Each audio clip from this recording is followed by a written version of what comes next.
बिरयानी पुलाव से और कौरमों से अगर आप थोड़ा सा हट के खाना चाहते हैं तो आज ही ये वड़ा पाव की रेसिपी बनाएं। मैंने भी बनाई है, बहुत ही मज़े की और डिफरेंट सी है। मैं पे अक्सर बनाती हूँ घर में, सोचा आज आपके साथ भी शेयर करूँ। तो आप चल के ये रेसिपी देखिए और मैं इसको इंजॉय करती हूँ। बिस्मिल्लाहिर्रहमानिर्रहीम, अस्सलाम वालेकुम। कैसे हैं आप सब? दुआ है और उम्मीद है कि आप सब खैरियत से होंगे। अल्लाह ताला आप सबको अपने ज़ुबान में रखे, खुश खुरमा आबाद रखे। आज मैं आपके साथ बहुत ही मज़े की रेसिपी शेयर करने जा रही हूँ। क्या रेसिपी है आप चल के देखिए। अगर वीडियो पसंद आए तो लाइक कीजिएगा, चैनल को सब्सक्राइब कीजिएगा और फ्रेंड एंड फैमिली के साथ शेयर कर दें। साथ में लगे बेल आइकन के बटन को क्लिक करना बिल्कुल मत भूला करें, इससे मेरी हर नई रेसिपी का नोटिफिकेशन मिलता है। तो चलिए आप चल के मेरी आज की रेसिपी देखिए। वैसे तो आपको टाइटल से पता चल गया होगा कि मैं वड़ा पाव स्टाइल की रेसिपी बना रही हूँ, लेकिन अपने स्टाइल से। तो चलिए आप चल के रेसिपी देखिए। तो सबसे पहले यहाँ पे मैं हरी चटनी जो इसके साथ इस्तेमाल होगी वो तैयार करूँगी। मेरे पास है 1 टेबलस्पून के करीब लहसुन के जवे हैं, साथ में 3-4 हरी मिर्चें हैं। आप हस्बे जायका जितनी आपको ज़रूरत हो वो डालिए। साथ में ये हरे धनिए की गट्ठी है, आधी गट्ठी है, ठीक है। इसको चॉप करके इसमें डाल के इसको मैं ग्राइंड कर लेती हूँ। आपने जिस तरीके से पीसनी है उस तरीके से पीसिए। साथ में इसमें हस्बे जायका नमक 1/4 टीस्पून ये इसमें मैं डाल रही हूँ और 2 टेबलस्पून के करीब इसमें मैं पानी डालूंगी ताकि ये आराम से पिस जाए। ज़्यादा नहीं डालना, ये बहुत ज़्यादा पतली नहीं होनी चाहिए, थोड़ी सी गाढ़ी हो। तो इसको ग्राइंड कर लेते हैं, पीस लेते हैं। यहाँ पे मेरी चटनी रेडी हो गई है।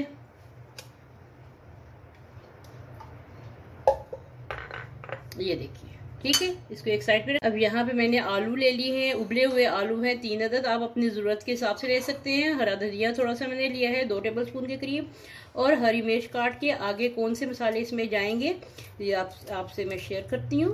ये हरी मिर्च इसमें काट के ऐसे डाल दें बारीक बारीक, और अगर तेज़ बहुत है तो आप बीज निकाल सकते हैं, या अगर आपके पास मर्जी है डालना चाहें तो डाल सकते हैं। मैं निकाल रही हूँ।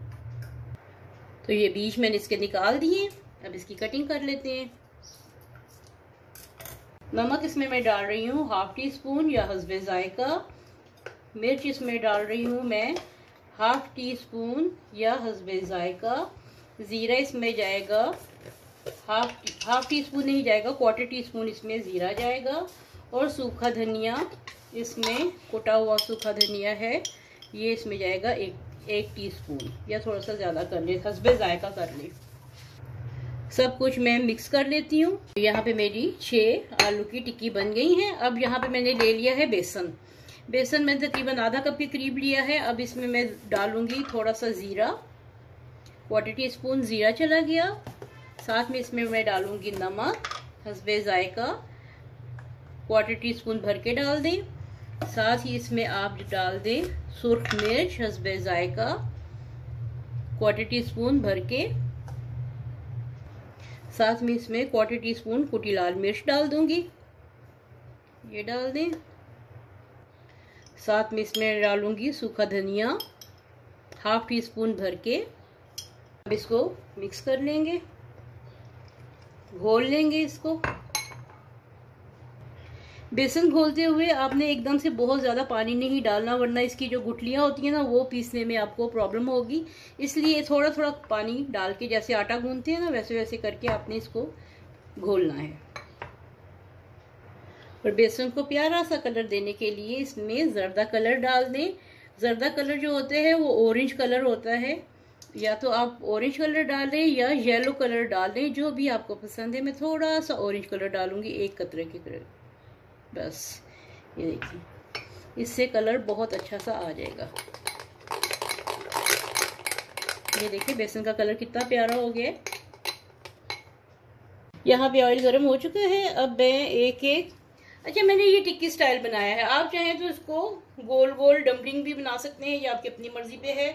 तो यहाँ पे मैं इसको एक लेके इसमें ये मैं फ्राई करती जाऊंगी, ठीक है।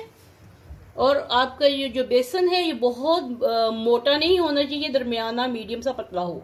ये देखिए जी, आज के हमारे ये जो है वड़े असल में डम्पलिंग को कहते हैं। वड़ा जो गोल किस्म का होते हैं ना, डम्पलिंग उसको कहते हैं, जो आलू का बनाया जाता है, जिसको आलू का बोंडा भी कहते हैं, आलू का वड़ा भी कहते हैं। तो ये वो चीज़ है, लेकिन मैंने इसको टिक्की की शेप दे ली है। चूल्हा बंद करके अब मैं इसको निकाल लेती हूँ। और वड़ा पाव के साथ हरी मिर्चें इस्तेमाल होती हैं, तो ये इसको कट नहीं लगाया हुआ, बस ऐसे तेज आंच पे इसको मैं फ्राई कर लेती हूँ और जल्दी से निकाल लेते हैं। वैसे तो वड़ा पाव के लिए छोटे बंस होते हैं, मुझे छोटे नहीं मिले, मैंने ये ले लिए। जो भी चीज़ आपके पास अवेलेबल हो आप वो कर सकते हैं, इस्तेमाल कर सकते हैं।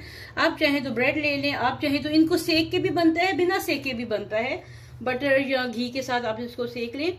मैंने ये जो चटनी बनाई थी, ये एक तरफ ये लगाती हैं, स्पाइसी ये चटनी बनाइएगा। ये मेरी काफ़ी स्पाइसी है, आपके सामने मैंने 3-4 हरी मिर्चें इसमें डाली हैं, और जितनी आपको ज़रूरत है उसके हिसाब से आप बना लें, ठीक है। मेरे पास ये बड़े बड़े मुझे बंस मिले हैं, मैं इसके साथ बना रही हूँ। और किसी ने मुझे कहा है कि आप बहुत बातें करती हैं, कमेंट में कहा है कि आप बहुत बातें करती हैं। तो बातें करने का मकसद ये होता है कि आपको एक एक चीज़ का समझा दूँ, कोई डाउट ना रहे, ठीक है। अब जिनको ये लगता है मैं बहुत बातें करती हूँ तो उनसे माजरत है, वो कहीं और फिर देख ले जाके, जो कम बातें करते हैं उनका भी देख लें, बहुत सी चैनल्स हैं। तो माजरत के साथ, मैं बुरा नहीं मैंने बनाया, सिर्फ ये होते हैं कि क्लियर करना होता है, डाउट क्लियर करने होते हैं। आप चाहे तो इसको खोल लें, आप चाहे तो इसको ऐसे भी कर सकते हैं। अब इसके ऊपर थोड़ी सी मैं ये सवैयाँ सी डालने लगी हूँ क्रंच के लिए, ये इसके साथ बहुत मज़ा देती हैं, ठीक है। ये डाल दी। और दूसरी साइड पे अगर आप चाहें तो ग्रीन चटनी लगा सकते हैं, इमली की चटनी लगा सकते हैं, जो भी आपके पास है। तो मैं यहाँ पे केचप लगा रही हूँ, ठीक है। ये आप अपनी मर्जी से जो भी लगाना चाहें वो लगा सकते हैं। आपको मैं बहुत सारे ऑप्शंस दे देती हूँ कि इस तरह नहीं तो इस तरह कर ले, ऐसे नहीं तो वैसे कर ले, तो इसमें फिर इसीलिए फिर बातें भी ज़्यादा होती हैं।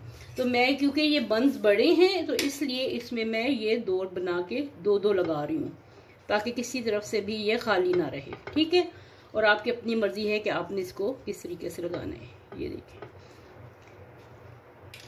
साथ में इसके ऊपर और थोड़ी सी सवैयाँ डालते हैं।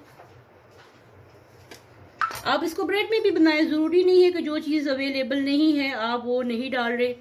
मेरे पास जो जो चीज़ें अवेलेबल है मैं वो डाल के, मेन चीज़ होती है कि आप किस तरीके से इसको प्रेजेंट कर रहे हैं। ये देखिए,